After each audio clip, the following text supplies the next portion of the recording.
승리할 수 있는 은혜를 하나님이 주실 줄을 믿습니다. 오늘 말씀의 제목을 따라합시다. 마라 인생. 그 지긋지긋한 430년의 노예 생활을 끝내고 어린 양의 피를 바르고 이스라엘 백성들이 애굽에서 해방받았습니다. 그리고 저들은 하나님이 약속하신 젖과 꿀이 흐르는 가나안 땅을 향해서 출발했습니다. 여러분, 그 과정은 놀라운 역사인 것입니다. 그리고 그 꿈에 부풀어서 가나안 땅을 가고 있는 그 첫발에 처음으로 또 진퇴양난의 문제를 만났습니다. 앞에는 홍해바다고 뒤에는 애굽 군기 또 쫓아오는 것입니다. 그럴 때 하나님께서는 그 바다를 육지처럼 갈라놓고 이스라엘 백성들을 다 건너가기 난 다음 그 뒤를 쫓아오는 애굽 병들을 물이 다시 합쳐져서 다 거기에 수상시켰습니다.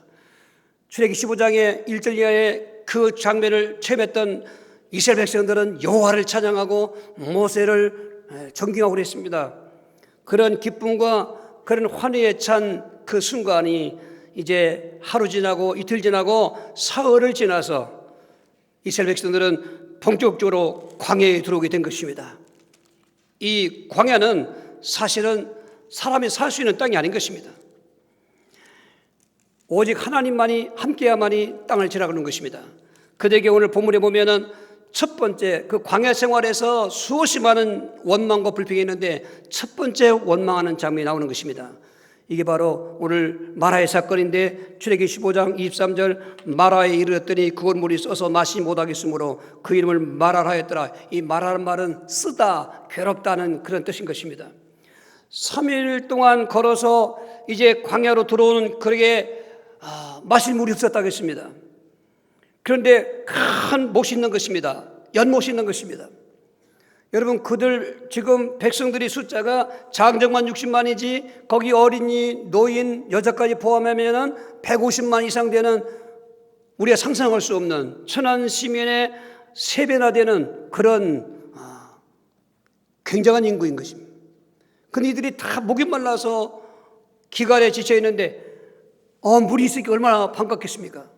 물을 마시기 시작했습니다. 마신 자마다 다 물을 튀어가면서 마라다 야, 이렇게 쓴 물, 이렇게 괴로운 물 얘기하는 것입니다. 우리가 인생을 살면서 이 괴롭다는 말을 누구든지 할 수 있습니다. 이 백성들만 그러는 것이 아니라 성경은 그 인생에 대해서 괴롭다고 말하는 것입니다. 창세기 47장 9절도 내 험악한 인생이 나그리라고 야곱은 고백했습니다. 시편 90편 10절에 너희 연수가 70이요 건강해서 80을 살아도 그 연수의 자랑은 수고할 수품이라고 모세는 고백했습니다. 이 말은 구약 성경의 모든 내용들 속에서 신약 성경도 고린도서 5장 8절에 바울은 말하기를 내가 차라리 몸을 떠나 주와 함께 있기를 원한다는 것입니다. 몸을 떠난다는 것은 죽음을 말하는 것입니다. 이 모든 것들은 인생은 오늘 이 광야 백성의 첫 번째 이 백성들이 원망하는 거냐 불평하는 거냐 괴로운 게 아니라 우리 모두가 원망과 불평할 수밖에 없는 괴로움이 있다는 것을 전제하는 것입니다. 인생은 마라라는 것입니다. 그래서 이 마라 인생을 오늘 하나님은 그들에게 이 쓴물을 달게 하셔서 마음껏 마실 수 있게 해주셨습니다. 할렐루야. 오늘 또 예배 드릴 때 우리의 괴롭고 쓴 사연들이 있을지라도 예배를 통해서 그 모든 괴로움의 사건들, 쓴 사건들이 해결되는 축복의 시간 되길 주기로 축원합니다. 많은 말하고 있습니다만은 오늘 4가지 인생의 말을 보겠습니다. 첫 번째로 인생의 때에 이 마귀의 말하고 있는 것입니다. 베드로전서 5장 8절을 합독하시겠습니다. 근신하라 깨어라 너희 대적 마귀가 우는 사자같이 두루다니며 삼킬 자를 찾나니. 여러분이 마귀라고 하는 악령은 인생의 모든 마라를 갖다 준 그 주범인 것입니다. 원래 인생은 마라가 아닙니다. 희락이고 기쁨인 에덴인 것입니다. 그런데 마귀가 인간을 타락시켰습니다. 그리고 에덴에서 추방되어서 세상에 쫓겨나니까 세상은 겨울이면 춘 것처럼 세상은 마라의 환경인 것입니다. 어디 한들 순간순간 또 조금 기쁜 일도 있고 좋은 일이 있지만 그렇지 않습니다. 근본적으로 말하면 이 타락한 세상은 마라의 환경인 것입니다. 그 주범이 마귀인 것입니다. 마귀는 우리에게 환난을 갖다 줍니다. 또 범죄를 갖다 줍니다. 미혹합니다. 오늘 우리를 삼키려고 그리고 달려드는 것입니다. 요한일 3장 8절에 죄를 짓는 자마다 마귀에 속하나니, 그 아담과 타락한 그 불신죄도 마귀 작품이고, 그의 아들 가인이 동생을 죽인 살인의 시조가 된 살인자의 죄도 마귀 작품이고, 그 이후로 가인은 고개를 들고 못 삽니다. 사람이 나를 죽일까 봐, 누구든지 죄진 사람 그런 거 있지 않습니까? 여러분, 죄를 짓고 편에 잘 사람이 없습니다.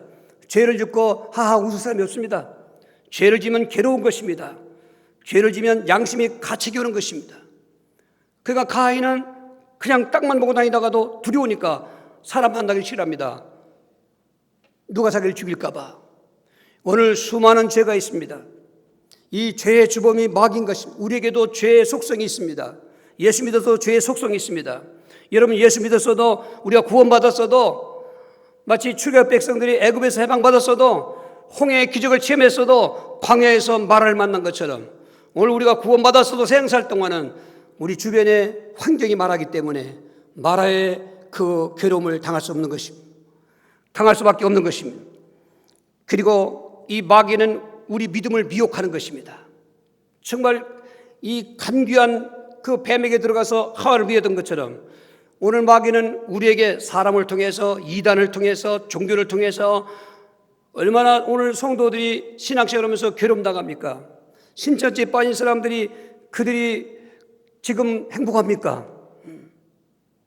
이제는 어디 나가서 신천지라고 말도 못하게 됐지 않습니까? 얼마나 괴롭겠습니까? 가정이 파괴됐습니다. 자식들이 다 엉뚱한 인생이 되고 말았습니다. 엄마가 얼마나 괴롭습니까? 작년에 신천지 앞에 가서 우리가 규탄대회 하면서 그 예배를 드렸는데, 거기 피해 가족 중에 온 그 엄마는 50대 초반밖에 안 됐습니다. 자기 딸은 인류대학 나오고 그리고 좋은 직장이 되었습니다. 어느새 근데 아이가 직장도 그만뒀습니다. 알바했습니다. 알고 보니까 신천지 빠져 있습니다. 집에 돌아오지 않은 지가 2년 반 넘었답니다. 엄마는 얼마나 괴롭겠습니까? 이 미혹하는 마귀가 우리의 인생도 여러분 괴롭게 쓰게 만들고 있는 것입니다. 이 사탄은 거기서 끝나지 않습니다. 우리를, 사람을 죽게 만드는데 가련유도 자살하는 게 그게 마귀의 작품인 것입니다. 여러분, 자살할 때 얼마나 괴롭겠습니까? 자살할 때 어부가면 죽겠습니까? 자기 목숨을 자기 끊는다고 하는 것은 얼마나 비참한 일입니까? 그래도 그럴 수밖에 없는 것은 마귀가 주관하기 때문에. 여러분, 혹시 자살 중독이 온다든지 삶을 포기하고 싶은 있을 때 속지 마십시오. 그게 내 생각이 아니고 마귀가 따주는 마라인 것을 아시고 거기서 원수 마귀를 결박하게 되는 것입니다. 그래서 이러한 그 마귀의 그 마라를 아무도 이길 수가 없어요. 왜? 모두가 다 마귀 포로기 때문에. 그래서 하나님께서는 유일한 해답을 주신 것입니다. 요한 3서 1서 8절에 3장 8절에 죄를 짓는 자는 마귀에 속했나고 하면서 마귀는 처음부터 범죄합니다. 하나님의 아들이 나타난 것은 마귀의 일을 멸하려 하심이라 했어요. 예수 이 땅에 육신으로 입고 오신 그 이유 중에 여러 가지가 있습니다. 그 중에 하나가 마귀의 일을 멸하십니다. 우리에게 죄를 짓게 만들고 우리를 미혹해서 삼키려고 하고 우리를 죽이려고 하는 그 마귀의 일을 오직 이길 수 있는 분, 멸하신 분은 우리가 믿는 예수님밖에 없습니다. 그래서 이 마귀 마라의 해답은 오직 예수 그리스도. 할렐루야. 그분은 사망의 세력을 이기시고 부활하셨습니다. 오늘 주일날은 그 부활을 기념하며 하나님의 영광을 누리는 날인 것입니다. 구약의 안식일은 계명이었습니다. 안식일을 범하면은 그는 죽는 것입니다. 오늘 그런 율법에 그런 저주의 죽음은 없지만은 오늘 주일은 신약시대 안식일의 주인이신 예수님 안에서 이 날은 우리 성도들의 안식일인 것입니다. 계명의 날인 것입니다. 여러분, 오늘 귀한 예배 드리시겠는데 영적으로 마귀의 세력을 이기시고 완전히 자유함받는 축복의 체험되기를 주의로 축원합니다. 두 번째로, 구원받는 성도일지라도 세상 지날 동안은 인생의 마라가 있는데 그 마라는 바로 환난의 마라라는 것입니다. 사도행전 14장 22절입니다. 제자들의 마음을 굳게 하여 이 믿음에 머물러 있으라 권하고 또 우리가 하나님 나라에 들어가려면 많은 환난을 겪어야 할 것이라고. 사실 저는 메시지를 처음 예수 믿을 때부터 해줘야 되는 거예요. 이게. 우리가 예수 믿으려면 많은 환난이 있을 것입니다라고 얘기해 줘야 돼요. 예수 믿으면 사업도 잘 되고, 예수 믿으면 병도 낫고, 예수 믿으면 애들도 잘 되고, 맞죠? 그런데 그것만 얘기하면 안 돼요. 우리가 이 죄악된 세상에서 예수를 믿으려면 많은 환난이 있을 것이라. 1차 선교를 마치고 그 선교지에서 하나님의 역사로 이방인들의 믿음의 문을 여셔서 사도행전 10장 1절에 그 은혜로 모인 사람들 중에 대표자들을 모아놓고 바울이 얘기한 겁니다. 그 구원받은 성도들 얼마나 기쁘겠습니까? 그런데 그걸 말하는 것입니다. 우리가 하나님 나라에 들어갈 때까지는 세상에 많은 환난이 있을 것이다. 그래서 우리가 예수 믿을 때 환난을 예견하시고 그리고 받아들일 수 있는 믿음도 있어야 되는 것입니다. 난 예수 믿으러 이렇게 환난이 오는가? 여러분, 환난 중에 우리가 생활에 직접적인 생활 환난이 있지 않습니까? 얼마나 인생이 살면서 힘듭니까? 그것은 바로 창세기 3장 17절부터 출발하는 것입니다. 타락한 인생에게 하나님께서는 그 저주의 메시지를 주신 것입니다. 여자에게는 잉태의 환난이 있는 것입니다. 아담에게는 이마에서 땀이 흘려 그렇게 수고해서 얻을 먹을 것을 얻는 그런 생활의 환난을 얘기하고 있는 것입니다. 이것도 운명인 것입니다. 예수 믿어도 이 생활의 환난을 당할 수 있습니다. 사업도 안 되죠. 장사도 안 되죠. 그리고 빚덩이에 올라 있지요. 그리고 가정생활도 또 직장생활도 사회생활도 우리 동일하게는 환난을 당할 수 있습니다. 이거는 말씀드린 것처럼 받아들이시고 답을 얻으면 되는 것입니다. 이 세상 살 동안 환난이 있습니다. 그 환난 중에 또 환난이 재앙의 환난인 것입니다. 시편 40편 12절에 다윗은 고백했습니다. 재앙이 나를 둘러쌌습니다. 우리가 어떤 한 가지만 보면 모르는 거예요. 다윗만 생각하면 야, 멋있는 사람, 정말 그 소년 때 성령 충만 받고 나중에 왕이 됐던 사람, 목동이었는데 유명한 왕이지 예수님의 조상이 돼. 이것만 생각하면 안 돼요. 다윗도 그런 과정을 살면서 수많은 재앙이 나를 둘러쌌다는 것입니다. 여러분, 우리가 구원받아도 이런 재앙이 올 수 있습니다. 자연적인 재앙 피할 수 없습니다. 처처에서 기근과 지진이 일어납니다. 요즘처럼 이제 이상기후가 얼마나 지구 곳곳에서 재앙으로 몰려오고 있습니까? 거기다가 전쟁의 또 재앙도 있습니다. 여러분, 미래학자들의 그 예언은 앞으로 미래는 어떠한 핵무기가 문제가 아니라는 것입니다. 바이러스의 재앙이라는 것입니다. 바이러스의 재앙. 오늘 우리가 직면하고 있는 코로나19도 치료제가 없습니다. 감염률이 얼마나 급속한지 모릅니다. 막을 길이 없습니다. 이 코로나 재앙은 한국교회의 역사를 오늘 바꾸고 있습니다. 한국의 교회가 세워지고 오늘까지 오는 동안 한 140년 동안 오는 동안 한 번도 공식적으로 주일 예배를 폐한 적이 없습니다. 심지어 영락교회 담임 목사가 말한 것처럼 6.25 전쟁통에도 교회가 주일 예배를 폐하지 않았습니다. 물론 성도들이 모일 수 없어서 모일 수 없는 것도 있어요. 그런데 공식적으로 교회가 주일 예배를 폐한 적이 없습니다. 그런데 오늘 폐했습니다. 기가 막힌 얘기입니다. 왜 그러냐고 물을 수가 없습니다. 오늘 상황이 너무나 절박한 것입니다. 목회자인 저도 많이 고민했습니다. 이게 현실입니다. 여러분, 정말 인생은 마라를 생각하실 때 재앙의 마라, 끝도 없이 또 사방팔방에 날아오기 시작하는 재앙의 마라가 이 땅에 있습니다. 오늘 코로나19 외에 그보다 더 강력한 바이러스가 앞으로 올 것입니다. 미래 그 예언은 그런 것입니다. 오늘 이럴 때 정말 현실의 나의 믿음을 점검하시고 이럴 때 은혜 받으셔야 되는 것입니다. 그 재앙의 환난뿐만 아니라 핍박의 환난, 예수 믿는 사람들은 더 덤탱이로 환난이 있습니다. 이런 생활의 환난도 있고 재앙 환난도 있지만은 거기다가 예수 안 믿는 사람들은 없는 환난, 핍박의 환난, 신앙의 핍박의 환난. 서문학교에는 그 담임 목사님이 화형의 제물로 순교했습니다. 성도들은 뿔뿔이 터질 것 같지 않습니까? 거기에 예수님이 죽었다가 살아나신 부활한 몸으로 찾아오셔서 말씀하시기를 너희가 많은 환난을 당하고 있지만 너희가 죽도록 충성하고 있으라는 것입니다. 할렐루야. 여러분, 이 믿음이 오르고 있어야 됩니다. 지금 저 일제강점기 때 같은 또 공산당이 전까지 있었던 6.25 때 같은 핍박은 없잖아요. 하지만 다른 방법으로 핍박하는 것입니다. 어떤 정권을 통해서 사회 제도를 통해서 또 문화를 통해서 오늘 교회는 공격당하고 있고 그리고 핍박을 하고 이런 것입니다. 환난인 것입니다. 그런데 이런 그 환난의 마라를 아무도 이길 수가 없어요. 왜냐하면 다 환난의 마라 속에 똑같이 들어있는데 누가 이깁니까? 환난을 이긴 사람만이 해답인데 아무도 없습니다. 재앙이 오면 당해야 되고 모든 생활이라든지 핍박이면 다 넘어지게 되는 것입니다. 그런데 한 분이 있습니다. 예수 그리스도인 것입니다. 요한복음 16장 33절에 내가 이것을 너에게 이르노니 너희는 내 안에서 평안을 누리게 함이라. 세상이 너에게 환난을 당하라 담대하라 내가 세상을 이겨노라. 지금 환난이 없다는 게 아닙니다. 그런데 너희가 내 안에서 평안을 누리기 위해서 내가 말하는데 이게 마지막 날 밤 죽기 전에 하신 말씀입니다. 담대하라 내가 세상을 이겨노라.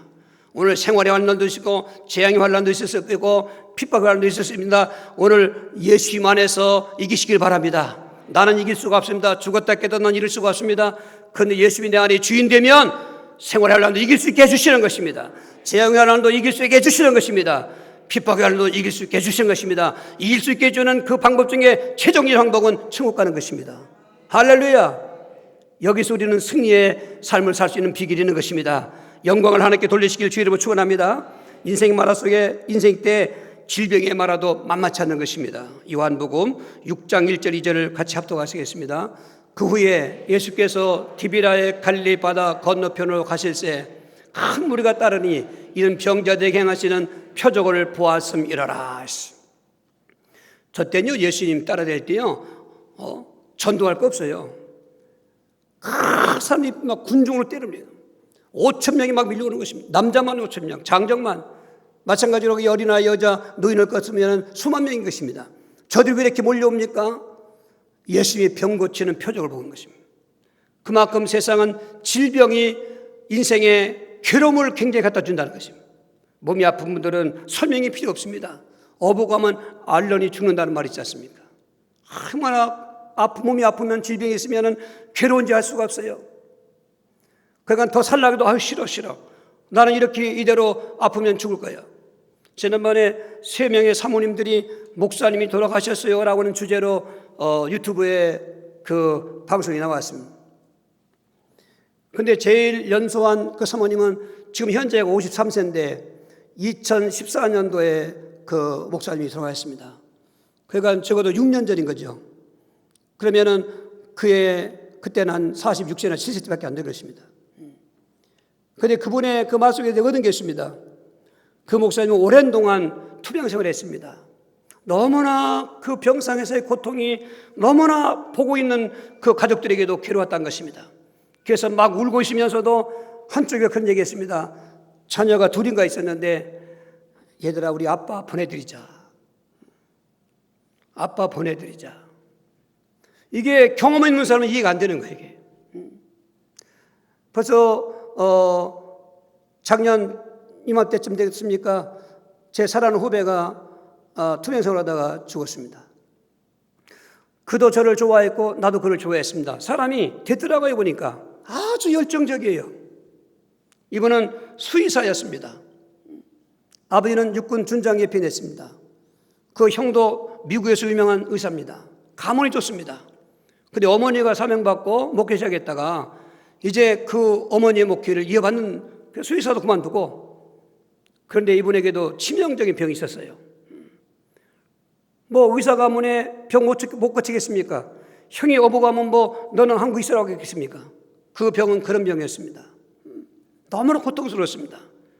제가 회장댁 때문에 그 장례식에 갔습니다. 오해라는 그 사모님과 유가족들을 보면서 저도 막 얼마나 괴로운지. 그런데 예배 마치고 잠깐 앉아서 얘기하는 동안에 전 놀라운 은혜를 받았습니다. 그 부모님도 마찬가지고 이 사모님도 마찬가지고 우리 아들이 우리 남편이 그 고통을 먹고 이제 평안히 쉬게 됐다고 그러더라고요. 할렐루야. 이게 믿음에 있는 사람만 그 말 할 수 있지, 안 그러면 이런 하나님 누가 믿겠냐? 그럴 수 있겠다는 거예요. 질병은 괴로운 것입니다. 그런데 질병은 진단부터 잘해야 됩니다. 성경에는 일반 질병이 있고 죄악 질병이 있고 귀신 질병이 있습니다. 마태복음 9장에서도 예수님 말씀하기를 병든 사람은 의원이 필요하다고 했습니다. 건강한 자에겐 의원이 필요 없다. 예수님의 의원을 인정한 것은 일반 질병을 말하는 것입니다. 세상의 모든 병원이나 약, 인술은 일반 질병을 고칠 수 있습니다. 그런데 죄악 질병도 있습니다. 죄악 질병은 병원에서 고칠 수가 없습니다. 귀신 질병도 병원에서 고칠 수가 없습니다.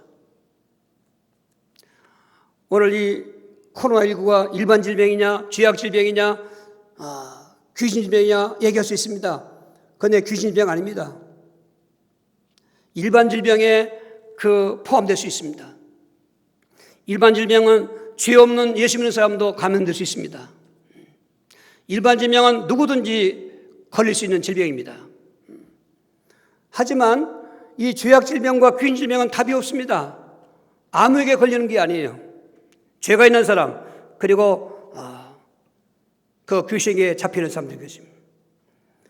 그런데 예수님은 일반 질병도 치유자이시고, 죄악 질병도 치유자시고, 귀신 질병도 치유하시고, 할렐루야.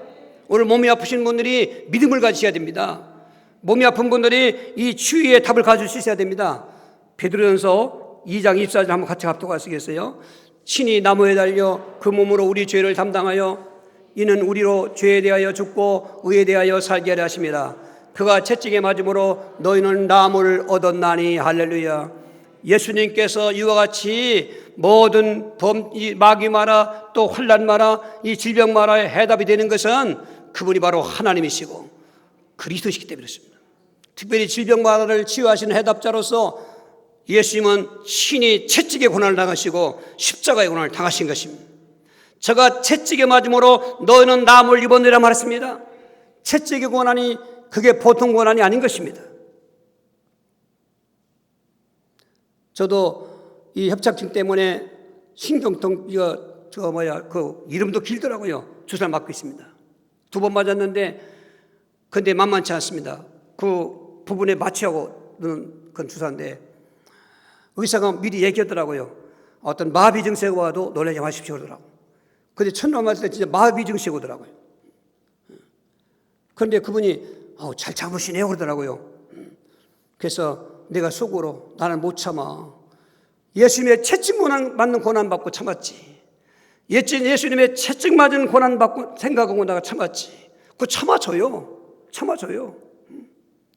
여러분, 우리가 일반 질병도 주님의 채찍을 고난을 생각하시면서 약도 먹으시고 병원도 가세요. 할렐루야. 근데 죄악 질병은 야고보서 5장 15절에 회개를 하셔야 돼요. 귀신 질병은 예수 권세로 귀신을 결박하셔야 되는 거예요. 이게 그 모든 부분에 예수님의 십자가의 고난의 채찍이 있었다는 것입니다. 그 채찍받은 고난의 예수님으로 귀신을 내쫓는 것입니다. 채찍받은 예수 고난의 그 예수님을 통해서 회개하는 것입니다. 할렐루야. 인생에 살 동안 죽기 전까지는 질병의 마라를 다 겪습니다. 오늘 저와 여러분에게 있는 질병의 마라도 때로는 전화회복되게 하시고 또 이런 치유를 통해서 하나님께 영광 돌 수 있는 역사를 주로 축원합니다. 네 번째로 우리 마라 인생의 끝부분이라고 했습니다만 인생은 사망의 마라가 있는 것입니다. 누가복음 7장 12절 13절 합독하시겠습니다. 성문에 가까이 이르실 때 사람들이 한 죽은 자를 메고 나오니 이는 그 한 어머니의 독자요 그의 어머니는 과부라. 그 성에 많은 사람도 그와 함께 나오거늘 주께서 과부를 보시고 불쌍히 여기사 울지 말라 하시고 지금 나인성을 들어가셨습니다. 그런데 성 안에 곡성 소리가 그 성을 다 울리고 있었습니다. 보통 죽음이 아니었습니다. 죽음도 여러 가지 있지 않습니까? 연세가 많아서 참 수명당한 죽음도 있지만 그렇지 못한 지금 이런 질병의 죽음도 있고 더 특별히 어린 나이에 한창 인생 때 죽으면 더 슬프지 않습니까? 근데 이 집의 이 장례식은 슬픔의 슬픔인 것은 그 아들이 죽었는데 그 어머니는 과부라는 것입니다. 그 말은 남편도 죽었다는 것입니다. 여러분, 장례식을 경험한 또 가족이 돌아가신 것을 경험한 분들 할 것입니다. 정말로 어느 죽음도 다 마찬가지지만은 우위로 부모님 다 계신데 살아있는 남편이 젊은 나이에 죽었다. 기가 막히는 것입니다. 진짜 마라인 것입니다. 정말 쓰고 괴로운 것입니다. 여러분, 지금 혹시라도 우리가 가족 생활을 하시면서 부부로 계신 분들, 우리 특별히 젊은 세대의 부부들 참말로 소중히 여기시길 바랍니다. 내 옆에 아내가 있고 남편이 있다는 거 얼마나 이게 놀라운 복인지 알 수가 없어요. 물론 지금 연세가 많으셔서 나 홀로 오지만 그분들도 어떤 마음의 감정이 있을 것입니다. 근데 살아갈 날이 창창한 사람들은 정말로 살아있을 때 잘하셔야 돼요. 그러면 여러분 아멘 하셔야 되는 거예요. 예. 그게 중요한 것입니다. 이 과부는 남편이 일찍 죽었으면 그때 슬픔을 얼마나 컸겠습니까? 그런데 상처난 곳에 소금 뿌리듯이 아들이 덜컥 주는 것입니다. 아들이 죽었어요. 청년이라고 했습니다. 그러니 엄마의 슬픔, 이게 얼마나 괴롭겠습니까? 그 엄마의 이 마라가 얼마나 괴롭겠습니까? 그러니까 막 대성통곡하는 겁니다. 그건 그렇게 슬피 우는 그 어머니 옆에 동네 사람들이 또 우는 것입니다. 그러니까 예수님이 가시고 오니까 그렇게 막 크게 울음소리가 있어요. 그때 예수님께서 울지 말라 이렇게 하시는 것입니다. 이건 지나가는 말이 아닙니다. 이것은 해답을 주려고 하시는 것입니다. 저와 여러분 언젠간 한 번은 죽는 것입니다. 제가 경험한 바에 의하면은 믿음 성공한 삶의 그 임종은요, 오히려 돌아가신 분보다 살아있는 사람이 위로를 받게 되어 있는 거예요. 돌아가시는 분이 살아있는 사람들에게 위로를 주는 거예요. 이게 슬픔을 주는 게 아니다 이 말이에요. 여러분 그런 임종이 되길 바랍니다. 믿음 성공하면 다 그렇습니다. 그동안에 마귀 마라도 있었고 환난 마라도 있었고 사망 마라도 있었는데 이제 마지막 죽음의 그 지나갈 수밖에 없는 죽음 사망의 그 문턱에 들었었을 때 우리 예수 믿고 성공한 사람들은 그 괴로움보다는 오히려 기쁨이 큰 것입니다. 스데반이 그랬던 것처럼 또 사도 요한이 그랬던 것처럼 성경에 기록된 대로 오히려 죽음 앞에서 더 성령 충만하고 얼굴이 천사로 빛나고 할렐루야. 이 믿음 성공한 사람들의 축복인 것입니다. 사망을 이기시고 부활하신 예수 그리스도는 우리에게 사망 마라의 해답인 것입니다. 누가복음 7장 14절에 가까이 가서 그 관에 손을 대시며 된 맨자들이 서는지라 예수께서 이르시되 청년아 내가 내게 말하노니 일어나라 하시며 할렐루야. 근데 일어났다고요. 할렐루야. 일어났어요. 왜 그랬을까? 예수는 생명의 주인이기 때문에. 필요할 때만 하시지 그럼 죽은 사람 갖다 다 이렇게 그건 아니지 않습니까? 필요할 때 역사하시는 거예요. 오늘 누구든지 겪어야 될 한 번은 우리 운명적으로 다가오는 죽음, 그게 너무 두려워하거나 그리고 무서워할 거 없습니다. 예수 안에 있으면 내 생각은 두려워할 수밖에 없지만 괴로울 수밖에 없지만 예수 안에 있으면 성령님께서 우리에게 또 다른 정원한 내세의 축복을 보여주면서 기뻐하게 하시고 위로해 주시고 그리고 평안을 주시게 되어 있는 것입니다. 말씀드린 것처럼 구원받은 그 출애굽 백성들이 홍해바다도 건너가는 기적을 체험할 백성들이 광야에서 이 마라를 만날 줄을 꿈에도 몰랐지요. 그런데 우리는 이미 이런 사건을 통해서 얻은 교훈입니다. 저와 여러분도 예수 믿고 구원받았습니다. 아멘. 우리는 천국을 향해서 가고 있습니다. 아멘. 그런데 그 과정 속에 우리는 마라를 만날 수 있다는 것입니다. 그런데 중요한 것은 우리는 마라의 답을 갖고 있다는 것입니다. 우리 크게 세 가지 본문을 통해서 얻는 마라의 답이 우리에게 적용되어 주셔서 오늘 또 괴로운 시간들, 또 슬픈 시간들을 그 스트레스 시간들 지나가는 우리에게 진짜 기쁨이고 위로가 되시고 평안되길 주기로 축원합니다. 첫 번째 따라합시다. 마라 인생 때 해답이 없는 원망은 하지 말아야 된다. 우리 같이 읽어보죠. 24절 출애굽 15장 24절입니다. 백성이 모세에게 원망하여 이르되 우리가 무엇을 마실까 하며 했습니다. 자, 여기저기서 막 그 쓴물을 뱉어가면서 막 원망하고 있어요. 이게 광야 생활에 수없이 많은 원망할 때 첫 번째 원망이 마라의 원망인 것입니다. 원망한다고 답이 됩니까? 원망한다고 마라가 해결됩니까? 오히려 마라가 가중되는 것입니다. 그런데 우리는 그게 배어 있어요. 예수 믿어 하다가 안 되면 원망부터 나오는 거예요. 이걸 빨리 깨달으셔야 돼요. 원망하면 원망 뒤에 더 큰 괴로움이 오게 되어 있습니다. 분명히 상황은 원망을 같지만은 그 원망은 답이 없습니다. 그건 어떻게 하란 말이냐? 두 번째 따라합시다. 마라 인생 때 해답되신 하나님께 부르짖어야 한다. 25절 또 합독하시겠습니다. 모세가 여호와께 부르짖었더니 여호와께서 그에게 한 나무를 가르치시니 그가 물에 던지니 물에 달게 되었더라. 거기서 여호와께서 그들을 위하여 법도와 율례를 정하시고 그들을 시험하실세. 할렐루야.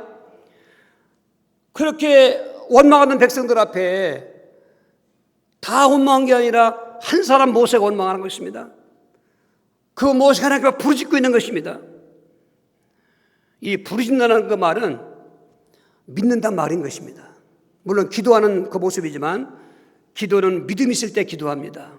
믿음이 없을 때는 기도하지 않습니다. 그러니까 오늘 우리 믿음의 수준을 내가 스스로 그 진단의 방법 중에 하나가 나는 지금 기도가 되고 있는가 안 되고 있는가 보면 알 수 있어요. 기도가 안 되고 있는 것은 믿음이 그만큼 떨어져 가고 있는 거예요. 여러분, 우리는 기도가 되어져야 되는 것입니다. 기도는 습관적으로 되어야 되는 것입니다. 지금 이 백성들은 기도하지 않습니다. 믿지 않습니다. 그 많은 기적을 체험했는데도, 기적 중에 기적을 체험했는데도, 불과 3일 전의 일인데도 오늘 물이 쓰다고 원망하고 있는 것입니다. 그때 모세가 하나님께 부르짖는 것입니다. 하나님을 믿는 모세는 이미 애굽에 있을 때부터 하나님을 잘 경험하고 이해하기 때문에 그 믿음이 있는 것입니다. 우리에게도 믿음이 계속 있길 바랍니다. 그때 하나님이 그 답을 주시는데 네가 나무를 가리키리니 한 나무를 가리키면서 그 물에 던지라는 것입니다. 한 나무를 가리키더니 나무를 잘라 가지를 던지라는 것입니다.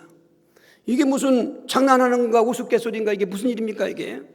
그런데 믿음이라고 하는 것은 하나님 말씀을 순종하는 게 믿음인 것입니다. 아무리 천만 번 믿음이라는 단어가 있어도 행함이 없고 순종하지 않는 것은 헛된 것이고 죽은 믿음이라는 것입니다.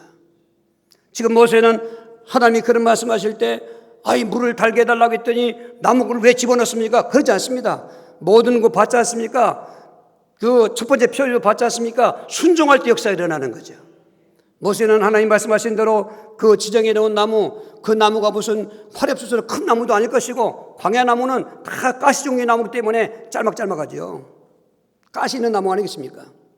그 나뭇가지를 잘라서 던진 것입니다. 그랬더니 물이 달아졌더라. 그럼 나무에 무슨 물을 정화시켜서 한 물 만드는 효능이 있습니까? 아닙니다. 나뭇가지는 하나님이 그냥 사용하는 도구에 불과하지 절대로 나무 가지는 효력이 없습니다. 오늘 이 말씀은 우리에게 적용되면 그 나뭇가지는 예수님의 십자가를 의미하는 것입니다. 나무에 달린 자마다 할렐루야, 나무에 달린 자마다. 그렇다고 이 나무 십자가가 효력 있는 것이 아닙니다. 바로 예수님이 십자가에 뭐 했습니까? 우리의 쓴 말을 해결하시기 위해서 그분은 채찍을 맞으시고 못 박히시고 머리에 가시관을 쓰시고 그리고 옆구리에 창과 그리고 피를 다 흘리시고 죽으신 것입니다. 인생의 말을 다 이루신 것이 십자가인 것입니다. 할렐루야. 오늘 아무리 코로나19가 저렇게 기승을 부린다 하더라도요 답은 하나입니다. 예수 그리스도에서 치유됩니다. 할렐루야. 우리가 지금 쪼그라져 있고 실시간으로 뉴스도 없고 보고 있으니까 야 큰일 났다 어디서 천안시가 20명이나 확진 환자가 발생. 대구 다음에 천안이요 지금 보니까. 웬일인 거였어요. 그러니까 내 주변의 사람만 봐도 불안한 것입니다. 이게 오늘 분위기잖아요. 많은 사람이 거기로 지금 빨리 가고 있지 않습니까? 현실입니다. 그거 무시할 수 없어요. 그래서 사람 만족하면 안 돼요. 그러나 중요한 것은 진짜 예수 믿는 성도들은 이런 현실을 잘 진단하면서 이럴 때일수록 부르짖어야 되는 것입니다. 이럴 때일수록 하나님께 매달려야 되는 것입니다. 십자가를 붙잡아야 되는 것입니다. 반드시 기쁜 소식이 올 것입니다. 할렐루야. 반드시 이 공포의 말아도 지나갈 것입니다. 할렐루야. 지나간 다음에 믿음 없던 그 모습을 보였을 때 그 비참함은 더 괴로울 것입니다. 한국교회가 말씀드린 것처럼 최초로 공식적으로 주일 예배를 폐했습니다. 물론 지금 드리는 교회 있지요. 그러나 그 차원에서는 그랬다 그 말인 거예요. 그거 무시하고 드리는 교회 많겠지요. 많죠. 우리도 교단적으로 자꾸 공문이 와요. 나 회장을 보니까 알지 않습니까? 이게 한국교회 연합회에서 보면은 한교총이라는 연합회 보면 한교총은 지금 없는 거니까 그렇고 그게 다 그 합의가 되는 거예요. 기독교는 천주교나 불교 같지 않고 또 신천지 같지 않고 중앙 집정권이 아닌 것입니다. 저들은 중앙 통제권자입니다. 중앙에서 한마디 말하면 다 따라갈 수밖에 없는 것입니다. 기독교는 사실은 교단 중심도 있지만 개교회가 중요한 것입니다. 오늘 여기서 우리는 잘 생각해야 돼요. 십자가를 붙잡아야 되는 것입니다. 십자가를 내 쓴 마라에 던져야 되는 것입니다. 오늘 그래서 그분이 누굽니까? 예수 그리스도라는 것입니다. 마태복음 16장 16절을 같이 합독하시겠어요? 시몬 베드로가 대답하여 이르되 주는 그리스도시요 살아계신 하나님의 아들이시니다. 전 이 말씀을 묵상하나 고백할 때마다 눈물이 글썽했어요. 마음이 뜨거워져. 할렐루야. 막 마음에서 요동. 주는 그리스도시요 주는 하나님의 아들이시요 모든 인생의 마라의 해답자요. 아멘. 에덴에서 타락한 인간이 세상에 나와서 마라 인생 되었는데 세상의 마라 인생들을 천국으로서의 회복된 에덴 인생으로 바꾸시는 유일한 하나님이시요 살아계신 예수 그리스도. 할렐루야. 우리의 인생의 마라를 고치기 위해서 해답 주시기 위해서 예수님은 말씀드린 것처럼 잘 아셔야 됩니다. 하나님 보좌를 버리신 것입니다. 일부러 쓰고 괴로운 인생이 되신 것입니다. 공생의 배척을 당하셨습니다. 십자가에 엄청난 죄의 찜을 짊어지고 다 죽으셨습니다. 3일 만에 살아나셨습니다. 지금 우리와 함께 하시는 것입니다. 그분을 잊지 마십시오. 그분을 누릴 때 놀라운 역사가 일어납니다. 그 복음을 누릴 때 우리의 삶을 무한한 긍지를 갖게 되고 힘을 얻게 되고 어떤 것도 이길 수 있다는 그런 자부심이 생기는 것입니다. 마귀 마라 이길 수 있습니다. 환난 마라 이길 수 있습니다. 질병 마라 이길 수 있습니다. 사망 마라 이길 수 있습니다. 오직 예수 그리스도. 오늘 주님께서 몸에 나오는 그 썬 마라 이런 것을 단물로 만든 나뭇가지, 그런 하나의 모형이고 나뭇가지의 실체이신 십자가의 예수 그리스도. 오늘 주 안에서 승리하시길 주를 축원합니다. 우리 한번 함께 기도하기를 원합니다. 주여, 인생의 마라가 내 주변에 나를 둘러쌌습니다. 특별히 한국만 아니라 전 세계적으로 코로나19의 바이러스 재앙 마라가 나를 둘러쌌습니다. 주여, 여기서 우리가 벗어나게 해주시옵소서. 빨리 끊어지고 치유되게 하여 주시옵소서. 우리 간절하게 주여 기도하시겠어요? 주여,